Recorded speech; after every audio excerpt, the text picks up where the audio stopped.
Hi, welcome, Mystery and Thriller fans. I'm your on-air host and author, Sara DiVello, and I am so excited to welcome back tonight best-selling author Wendy Walker, who's here to give us the inside scoop on her brand new book out next week, Blade. Wendy, welcome back to Mystery and Thriller Mavens. Tell us about this book. Thank you. It's so fun to be here. So I actually have a confession to make. Ooh, tell us. So many years ago, I was a competitive figure skater. And in all these years that I've been writing, I have not written a story that takes place in that world. So this is the first time I have really written something that's so close to home and to my childhood. So yeah, little terrifying. Oh my God, Wendy, I am so freaking excited. I have so many questions. Oh my God, I already see the questions. They're spiraling. Welcome, everybody. But I am so excited, Wendy, because I am not a sporty girl. The only thing I watch in the Winter Olympics is women's figure skating and pairs. Yes, figure it's skating. the best. Yes. It's the best. And the only thing I watch in the Summer Olympics is women's gymnastics. And I've always wondered about those kids and how they get to the Olympic stage. And when I've heard that there are these kids that go and live with their coaches in these crazy, remote, ultra competitive places. And I've always wondered, what would that be like? And here's what it's like, Wendy Walker. Mixed with some murder and mayhem, of course. So I am so excited to talk about this book. I have so many questions. I know so everybody else has so many questions. So first, I just want to welcome everyone because we are streaming live to 8 different destinations across Facebook and YouTube. So hey, mystery and thriller loving friends, no matter where you're watching from, you're in the right place. It is the right time. It is Mystery Monday, and because Mondays can be murder, we're going to make it a little less painful and get your week off to a killer start. So if you've been here before, you know the drill. And if you're new, here's the drill. Every Monday, I give you my handpicked featured authors and you get to ask them anything. So ask Wendy about her ice skating, her competitive figure skating, her writing process. We had some questions submitted in advance. We're going to get to those as well, but let's jump right in. Randy is joining us from YouTube. He says, hi, Sara. Hi, Randy. So good to see you pop up as always. Sharon also joining us from YouTube saying howdy. Hey, Sharon, good to see you. Robin from Facebook.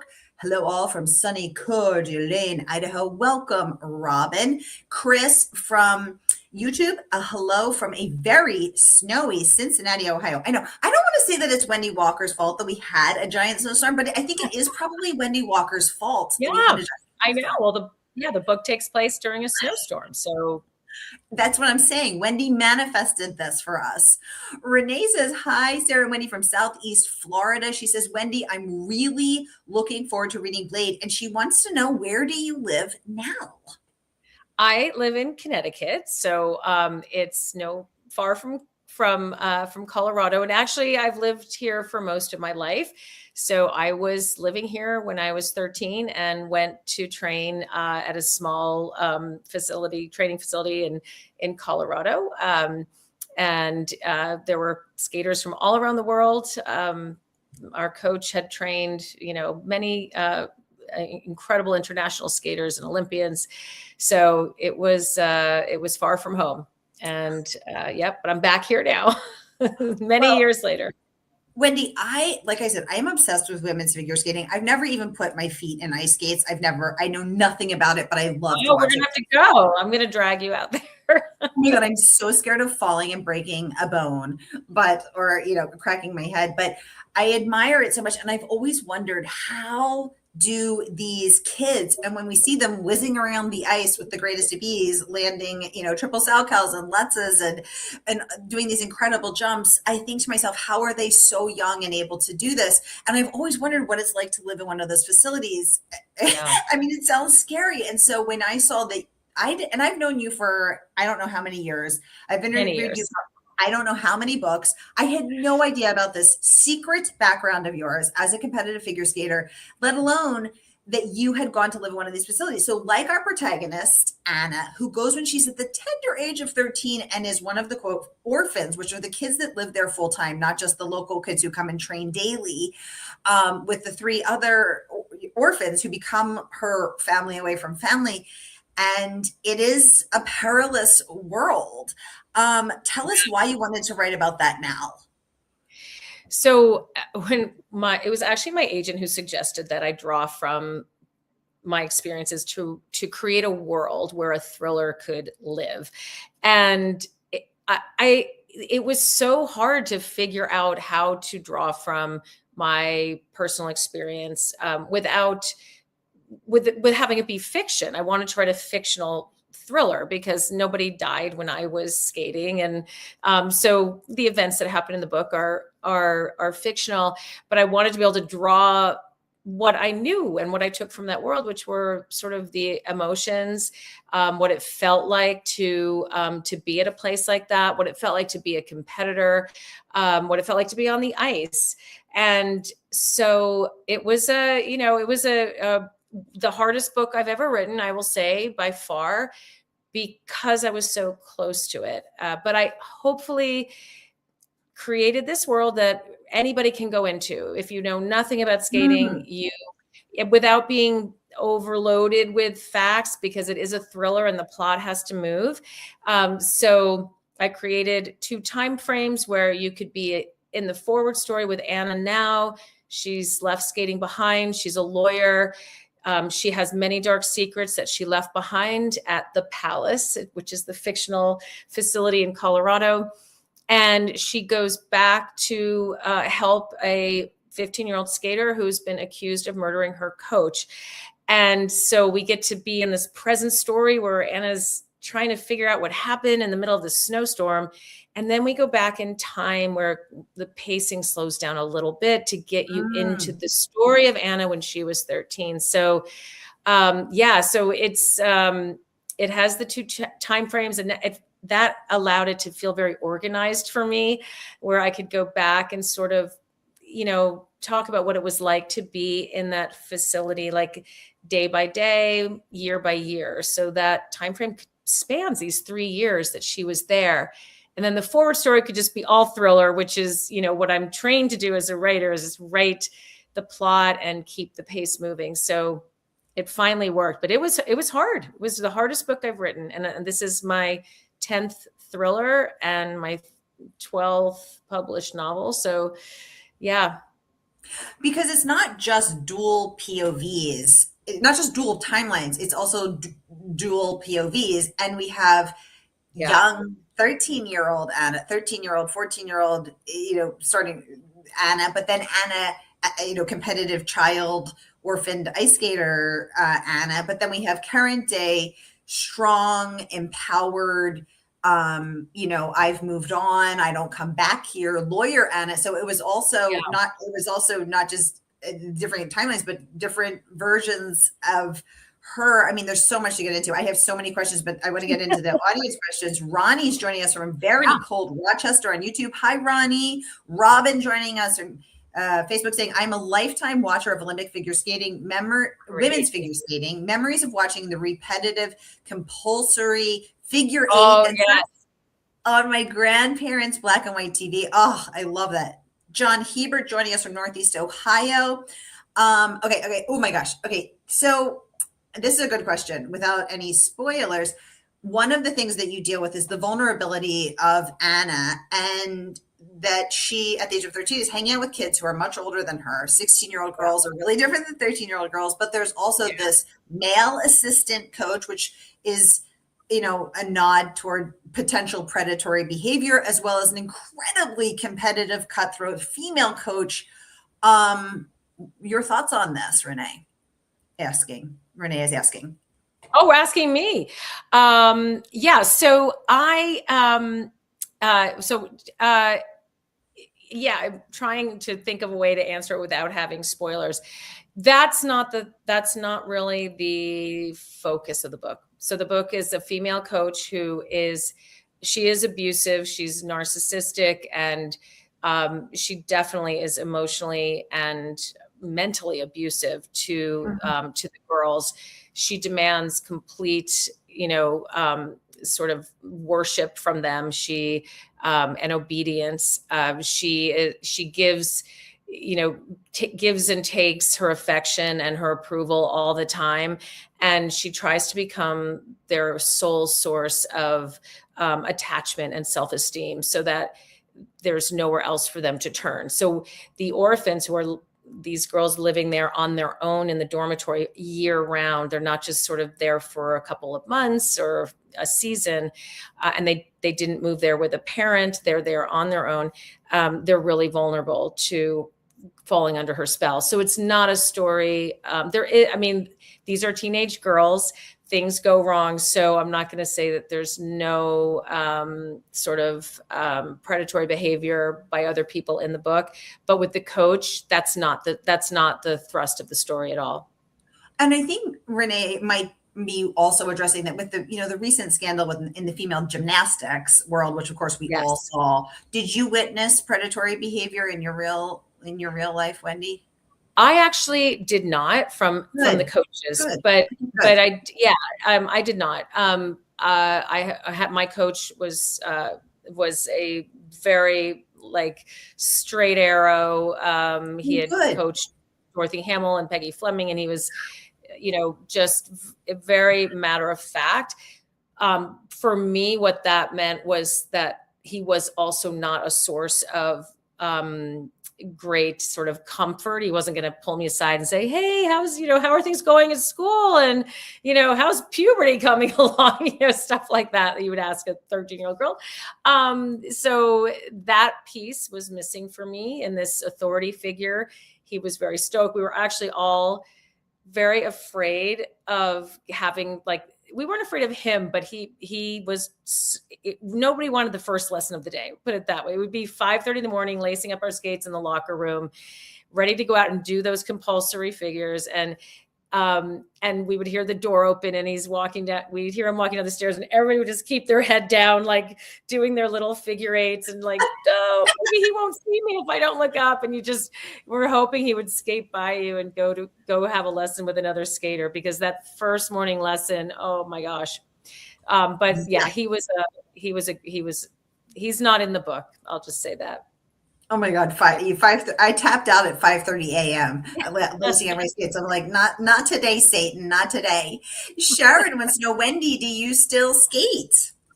So this book has been so cathartic, because I did not skate for about 15 years until I started writing the book. I don't know why exactly, except that it wasn't part of my life. I raised 3 sons. I taught them all to skate. None of them really were that interested in pursuing it. So I didn't really have the opportunity. I don't have friends who are like, hey, let's go skating this weekend. It wasn't in my path. And I was busy, really busy, raising these kids and being a part of their lives, and also working and, living. So, and I didn't seek it out either, which is interesting, I guess. But when I started to write it, I knew I needed to be able to describe what was joyful about it. And, and I had really compartmentalized those last 3 years, which really turned out to be pretty traumatic for me. And I had sort of, when I left skating and just went on to other endeavors, I sort of put it in this little box labeled trauma, do not open, without supervision of a trained therapist. So when I had to open it and I started writing this book, and there's so much darkness in the book, but I needed to show the other side of skating, which is why these girls are there to begin with and why I was there. And so I laced up my skates after 15 years, and it was terrifying because I stepped on the ice, and every time before that I had done this, I would just start going, and I couldn't exactly do jumps and spins. Sometimes I did actually get some of them back, but I would start skating and doing crossovers and frontward, just skating like a figure skater. And this time I went out and I started to move, and my legs, I felt like there was something glue on my blades. I couldn't skate. And it took about a minute or two for my brain to connect with my body. And then I was able to sort of skate with the confidence that I had once had. But it was really interesting that amount of time, the mind, the muscle memory, the mind body connection was hiding. Yeah. Wow. Because I was actually wondering, Robin is saying, wow, no skating for 15 years. I do understand it not being your path. Things come back to us when it's the right time. I was wondering, is it like riding a bicycle? Because I actually just got on a bicycle for the first time in 20 years. And I was like, is it true what they say that you never forget, or am I going to fall over and, get injured? Did you? Did you fall over? No, I was wobbly, but then it came back to me, Yeah. but I didn't fall. You do never forget. So is it the same with skates? You never forget? Well, I mean, that's how it had always been for me. But this time it took a while for me to get it back. But you didn't like fall. Or you did I fall. almost fell. I didn't fall. I was with my boyfriend, who was a former hockey skater, and he was like, film. God, I'm like, okay, film me. You have to film my first steps back on the ice. And he's filming it. And I looked up, I'm like, oh, something's wrong. Something's wrong. Like, I really thought there was something wrong with my blades or with the ice. And it wasn't. It was just that connection was lost. And Wow. I felt it slowly trickle back as I started moving. And I was like, okay, just keep moving, just, and it did, it came back. And then I was stroking around the ice and we were skating, and I was like, okay, it's coming back. It's coming back. But it was scary a little bit, because I had always assumed it would always be there, and because it always had been. So well, yeah, use it or lose it, I guess, with some things in life, Carol, welcome to the conversation, saying, hi, Wendy. I can't wait to read your book. Oh, Carol, thank you so much. And what a perfect note to comment on, because you guys, the book is out next week, and Wendy is coming on today to give us the exclusive inside sneak peek and take all of your most pressing questions. So you can order from our favorite woman-owned independent bookstore. That is, of course, Murder by the Book. And the good folks at Murder by the Book will mail it out to you next week. So the day that the book drops. So whether you're watching with us on Facebook or YouTube, you can grab your copy of Blade right here. And I'm going to pop it up for all of us and get your mitts on this book, which I am devouring. You can see my Q-tip bookmark. I have 500 bookmarks, but somehow can never find any of them. So I'm using this Q-tip. I am right here about 2/3 of the way through, and I'm really enjoying this book. So here is your link to click and pre-order your copy of Blade, and let us know what you think of it. Oh my gosh, we have so many questions, and we're going to try to get to all of them. Wendy, this is a juicy conversation. Everybody's so curious, and I'm so curious. Okay.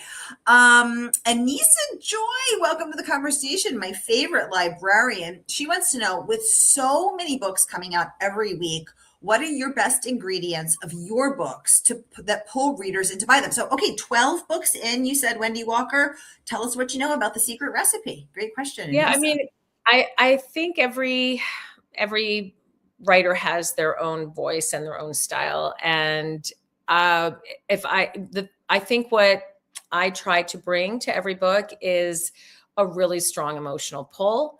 So, there are lots of plot twists, and there are a lot of mechanics involved in the plot. And that for me is really, really important.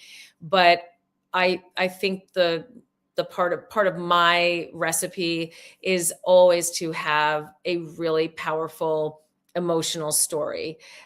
So even, if the characters aren't all likable, I try to make many of them understandable and relatable, so that you are rooting for them or feeling for them.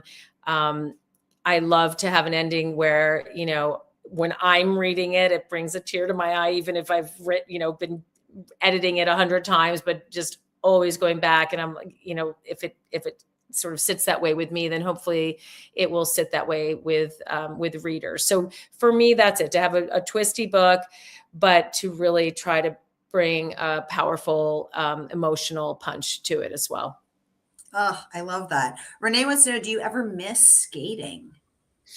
When I went back, I didn't miss it until I went back out and sort of rediscovered the joy of being on the ice. And there's something so unique about it, because you are able to defy gravity with your body. So you're able to hold an edge. And if you have enough speed and you have that edge, I mean, you watch the skaters who can be, leaning over almost 45 degrees or more, doing a layback spin, just that feel that of the sort of the force of your blade and the ice, and how fast you're going, that you can do these shapes with your body that you can't really do and under other circumstances. So, yeah, I mean, I do miss that. I really do. And now, I mean, I've gotten back on the ice and I can skate around, but I'm like, I can do a little scratch spin and was like, oh, dizzy because my body's not used to it. So, yeah, I do. I miss it.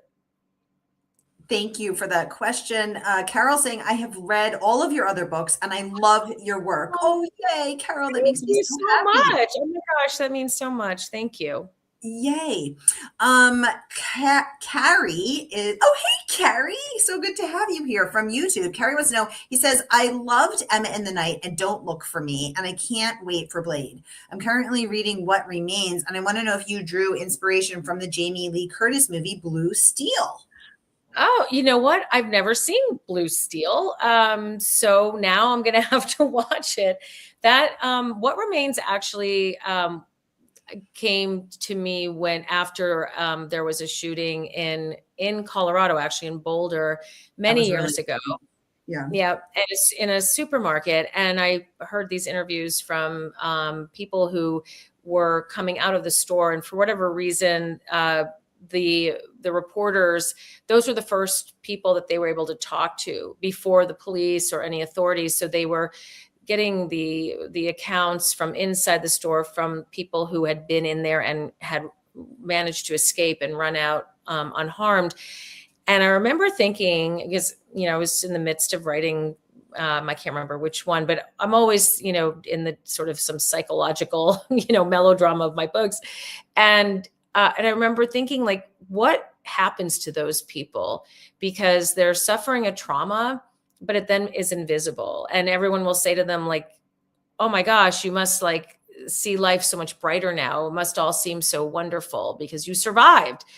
And so they're expected to be like maybe happy and joyful and going out and embracing life, but they suffered a trauma just from being inside the store and from coming that close to death and maybe hearing the screams and knowing people died. And so I wanted to explore that trauma with a little more depth, sort of the invisible trauma, no physical injury, nobody they knew died, just an experience that happened that they then have to process, and what that is like. Yeah. And actually, on that note, Wendy, I want to acknowledge that there is some very traumatic things happening right now in our country, in Minnesota, because it feels weird not to acknowledge that we are seeing people affected with, I saw a trauma expert last night say, what will affect generations of people, whether or not you have personally witnessed a murder or, God forbid, 1,000 times lost someone. The things that we're seeing every day are creating that same trauma. And I think it would feel irresponsible not to acknowledge that. So I just want to acknowledge. Yeah, it is. I mean, this is it changes how you see the world. And it's an overwhelming topic to even, to dive into in this forum, but it is, it's significant and substantial. And that was sort of the motivation behind What Remains. Thank you for writing about that and addressing that. Readers Gotta Read. Good to see you as always. She wants to know, how did you find, okay, we're going back to the timelines that you referenced earlier. How did you find ways to show these different timelines, Wendy? Did you use technology, new ice skating protocol? Very curious. Yeah. So are you using spreadsheets? Are you using Scrivener? How are you keeping track of Anna then, Anna now? And we don't, of course, no spoilers, but things that happen then impacting things that are happening now. How did you graph I have always a running word document that is, I call it disclosures.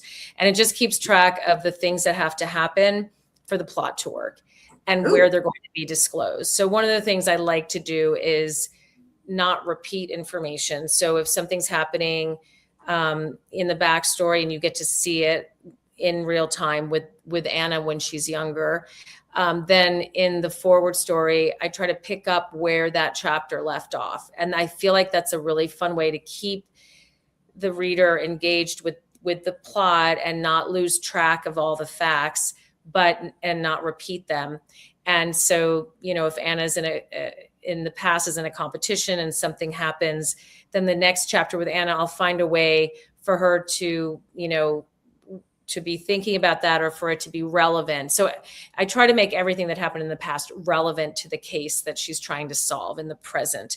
So it becomes a little bit complicated, and it takes a lot of like going through and, reading it again. Like, okay, what happens in this chapter? What happens in that chapter? How can I move things around? I do a lot of moving chapters, moving sections around to make that, kind of a really fun experience.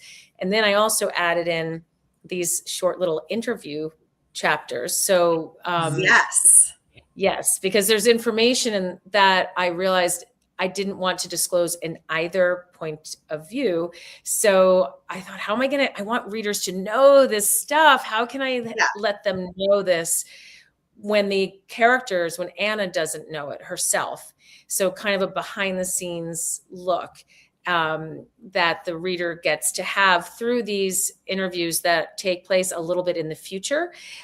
So they're like 1 or 2 pages long, and you get to hear the voices of of all the characters in the book as they're being interviewed about the past and about the murder that is the subject of the, of the forward story. So hopefully that's fun. And it's really fun for the audio because we cast different characters for all of those parts. So if you like audiobooks, you get to actually hear all of those characters come to life in those little chapters. Ooh, I love that. Carol saying, I remember you also know my friend Kristen, who is also a professional skater. Oh, how cool. Yes. Yes. Oh my goodness. We had a conversation about that. Yes. It's a small world. It's a really small world. Renee is saying, first, this book must have been extremely emotional for you to write. And she wants to know, did you feel like you had to see a therapist after you left competitive skating? I would. Well, fortunately, yeah. After I left, yes. So I would say you were still a kid. Right, but not right away. I just poured all of my drive and ambition into my new pursuits, which had to do with finishing high school, getting into a top college if I could. And then I had my sights set on Wall Street. I ended up working at Goldman Sachs. And then I, went to law school. And I would say I did most of the therapy after I had my own children. And I just felt this unrest inside me that still, it had not been quelled by all of these other things I'd been doing.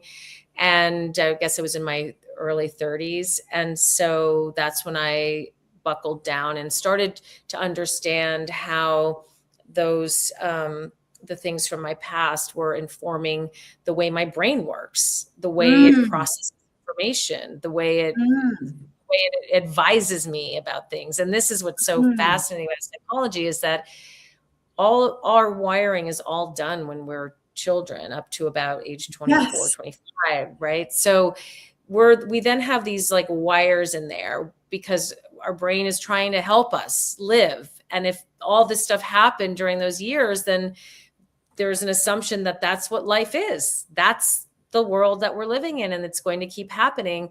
So I had a really a sort of finely tuned like fight or flight response, and things could trigger it. And I think I'm, sort of always in a quiet state of anxiety, waiting for things to happen. That is so relatable, Wendy. I am in a constant. Anybody else out there have that? Right? Constant. Who can relate? Yeah. Who can relate?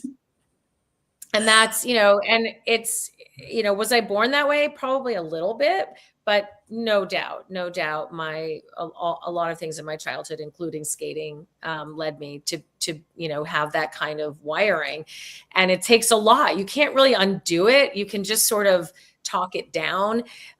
So yeah, and I'm very thankful for it. And that actually, I think, is my love of psychology and writing psychological thrillers comes from understanding my own past, and then also working with children as a lawyer in the last part of my legal career. So I love that, Wendy. And it's just so interesting because, from where I stand, we've got Anna, competitive figure skating kid who goes to live with her coach in one of these facilities to train her for the Olympics. She then she chooses to leave that, focus on college, focus on law school, where she then becomes a lawyer who works with kids, Wendy Walker. Would you say that out of all 12 books, this character is most like yourself? I mean, factually, I guess she is. I mean, there are a lot of parts of her that a lot of the beliefs that she has are things that I believe about childhood trauma, how it informs the future. I've lived a little bit of a different life than what Anna has. I got married at 28, I have 3 children, and had a lot of therapy to unpack those years. But no, she is, there is a piece of me in every single book, and it's really hard to say which one is more or less. But I feel like there are threads of me in all of my books. Oh, yeah. I love that. You guys, we are out of time. Time flies when you're having this much fun, but I am dropping all of the incredible reviews that this book has gotten in the comments so that you can enjoy them and peruse them in your own time. So Wendy earned a starred review from Booklist, who raves that Walker builds the suspense artfully and the reader will be drawn in. The author pivots and lutzes her way through a world she once knew well. I love that. I also, to Readers Gotta Read's question about multiple timelines, then and now. I wanted to pull this one out from Publishers Weekly, which says that Walter nimbly toggles back and forth in time. So clearly the Word document called Disclosures is working well for Wendy Walker. And then we have some other incredible reviews from Ashley Elston, Liv Constantine, Alifair Burke. I am putting them many more. I'm putting them, all here in the chat for May Cobb, Geneva Rose, Kate White. The list goes on and on and on. But I did want to you have time to read them. And again, I want to drop the link to pre-order from our favorite woman-owned independent bookstore that is, of course, Murder by the Book. So whether you're watching with us on Facebook or on YouTube, here is that link to pre-order, and the good folks at the bookstore will send it out to you as soon as the book drops next week. Wendy, thank you for coming on to take all of our most cutting questions. I'm trying to think of a blade thing, and it's not working. Everybody's trying to do that. It's so fun. It's so fun. You guys, thank you for spending your Mystery Monday with me. I hope your week is off to a killer start. May the days and the pages fly by, and I will be back with you next week with a brand new book. Stay tuned, stay warm, and stay well until then.